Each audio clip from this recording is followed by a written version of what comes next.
पिछली बार भी हमने y equal to sine inverse x का ग्राफ देखा था और हमने इस बात को समझा था कि यह y is equal to sine x का प्रतिलोम अर्थात इनवर्स फंक्शन है।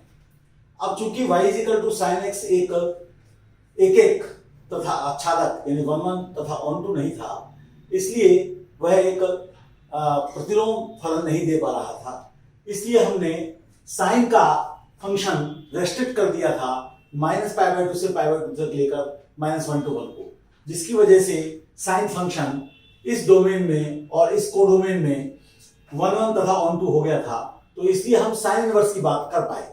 पिछली बार जब हमने ग्राफ खींचा था y equal to sine inverse x का, तो हमने इस बात को ध्यान में रखते हुए खींचा था कि y equal to f x और y equal to f inverse x अगर ये दोनों एग्जिस्ट करते हैं तो इनके ग्राफ एक दूसरे की छवि अर्थात इमेज होते हैं रेखा y इक्वल टू एक्स में। इस बार हम इसका ग्राफ खींचने वाले हैं कैलकुलस का प्रयोग करके। तो आप देख रहे हैं कि साइन इनवर्स फंक्शन का डोमेन ये है, कोडोमेन ये है, इससे ये 1/2 है और f minus x minus F x होता है, ये जानते हैं हम। f एक विषम फलन है, अतः इसका ग्राफ शून्य के सापेक्ष सममित होगा, अर्थात जैसा प्रथम चतुर्थांश में होगा वैसा तृतीय चतुर्थांश में होगा और जैसा द्वितीय क्वाड्रेंट में होगा ऐसे चतुर्थ क्वाड्रेंट में होगा। तो उसके लिए हम इसका फायदा उठाएंगे और इसलिए केवल x की वैल्यू 0 से लेकर 1 तक के लिए ग्राफ खींचेंगे, बाकी हम उसकी ओरिजिन में इमेज ले लेंगे। आप देख सकते हैं कि फंक्शन ये है, डेरिवेटिव ये है, सेकंड डेरिवेटिव ये है। हम बात कर रहे हैं केवल 0 से लेकर 1 तक के लिए। तो हम देखते हैं कि फंक्शन का फायदा उठाते हैं। 0 पर वैल्यू 0 है, 1 पर वैल्यू π/2 है, तो ये π/2 है, इसके सामने मैं लिख देता हूं यहां पर π/2। ये हम देख सकते हैं 1/2 पर वैल्यू π/6 है, तो 1/2 पर वैल्यू π/6 है, π/6 लगभग यहां पर होगा, ये इधर π/6 है। तो ये हम देखते हैं। हम ये भी देखते हैं कि जो डेरिवेटिव है वो x की वैल्यू 0 से लेकर 1 तक के लिए, 1 पर हालांकि ओपन इंटरवल रहेगा, ये क्वांटिटी पॉजिटिव है यानी फंक्शन इंक्रीजिंग है। 0 पर इसका डेरिवेटिव 1 है यानी y इक्वल टू x को छूता हुआ जाएगा और जब x जैसे जैसे 1 की तरफ अप्रोच करेगा नेगेटिव साइड से यानी कि 1 से कम की साइड से, तो ये क्वांटिटी इंफिनिटी की तरफ जाएगी यानी π/2 पर जो टेंजेंट होगी that will be parallel to y axis. तो इन बातों का हम ध्यान रखेंगे और इसका ग्राफ हम इस बात को भी ध्यान रखकर खींच लेंगे कि 0 से 1 तक ओपन इंटरवल में ये क्वांटिटी पॉजिटिव है यानी कनकेव है। तो इन बातों को ध्यान में रखते हुए जब हम इसका ग्राफ खींचते हैं तो वह कुछ इस प्रकार का आता है, इस प्रकार का ग्राफ आता है। और यहां बल्कि मैं इसे और ठीक कर दूं ये कहते हुए कि π/2 पर वो लगभग खड़ा जैसा हो जाएगा।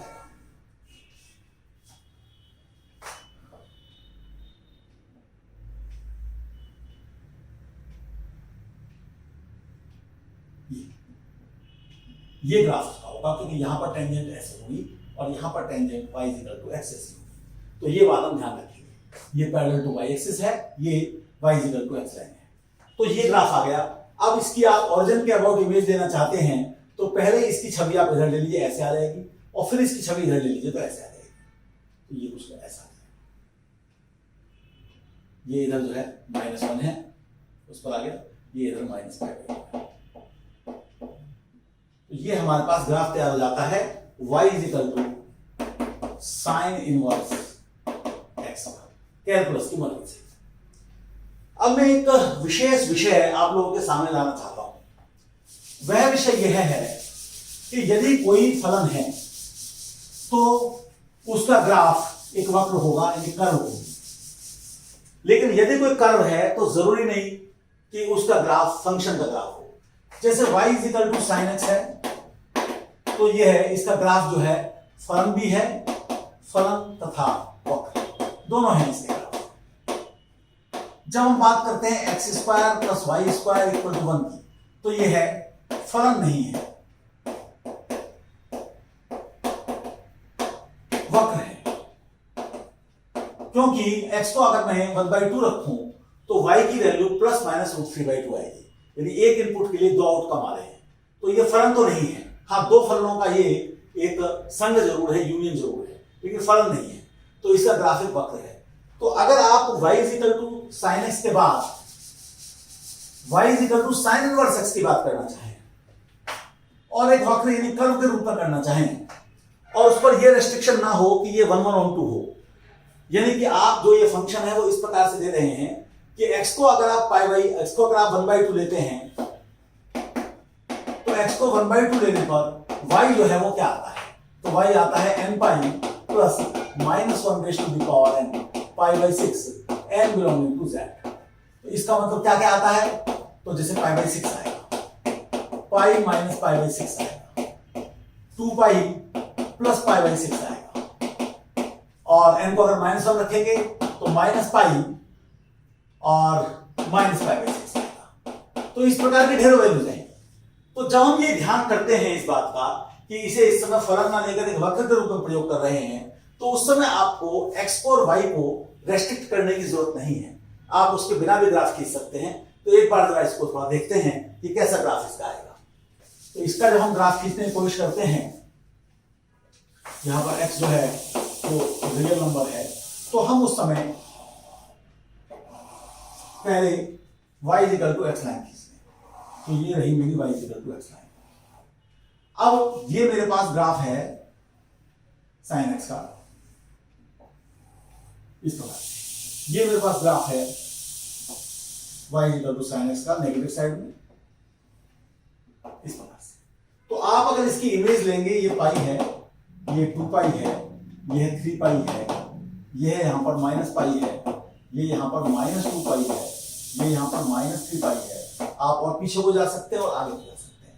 तो जब आप इसका ग्राफ खींचेंगे तो यहां पर अगर मैं पाई मांगू, यहां पर अगर मैं 2 पाई मांगू, यहां पर अगर मैं 3 पाई मांगू, यहां पर अगर मैं माइनस पाई मांगू, यहां पर अगर मैं -2 पाई मांगू, यहां पर अगर मैं -3 पाई मांगू, तो आप देखिए कि मैं इस कर्व की इमेज दे रहा हूं, तो मैं इसको हल्का कर देता हूं कि ग्राफ में y equal to sine inverse x कर देता हूं। तो ये मैंने हल्का कर दिया। अब मैं इसकी इमेज लेता हूं, पहले इस पार्ट की इमेज लेता हूं, तो इसको छूता हो जाएगा और ये इस प्रकार से आ जाएगा। ये थोड़ा और बड़ा होना चाहिए, ऐसा होना चाहिए इस प्रकार। इसके बाद ये इस प्रकार से आएगा, इसके बाद ये इस प्रकार से आएगा, इसके बाद ये यहां से जाएगा तो ये इस प्रकार से आएगा। इसको और थोड़ा बड़ा कर देता हूं, ये है, इसको थोड़ा और नीचे कर देता हूं, यहां से फिर ऐसे है, इधर ये -2 पाई है और फिर यहां से ये ऐसे है, इस प्रकार से -3 पाई। तो इस प्रकार से मैं देखता हूं कि मेरा graph y equal to sine inverse x का, और ये मेरे पास graph y equal to sine x का है। तो ये बात मैं थोड़ा सा सबके सामने लाना चाहता था कि यदि फलन का ग्राफ खींचना है तो y equal to sine x को 1/2 बनाना पड़ेगा, जिसके इनफाइनाइट तरीके हैं, क्योंकि आपने जो उसका डोमेन लिया था वो -π/2 से π/2 का क्लोज्ड इंटरवल लिया था। आप चाहें तो कोई भी पाई लेंथ ले सकते हैं जिसमें कि फंक्शन 1/2 हो, जैसे π/2 से 3π/2 ले सकते हैं या -3π/2 से -π/2 ले सकते हैं। लेकिन प्रिंसिपल वैल्यूज के लिए, मुख्य मानों के लिए हम वह लेते हैं जो ओरिजिन के सबसे निकट हो, इसलिए हमने उसको -π/2 टू π/2 लिया था, जिसमें वो 1/2 था। तो इसलिए अब हम इस बात को ध्यान में रखते हुए इसको बता देते हैं। अगली बार हम cos इनवर्स x के ग्राफ के बारे में चर्चा करेंगे। तो आप सबका बहुत बहुत धन्यवाद इसे सुनने के लिए। आप इसे समझें और इस पर कुछ प्रश्न खड़े करें। स्वागत।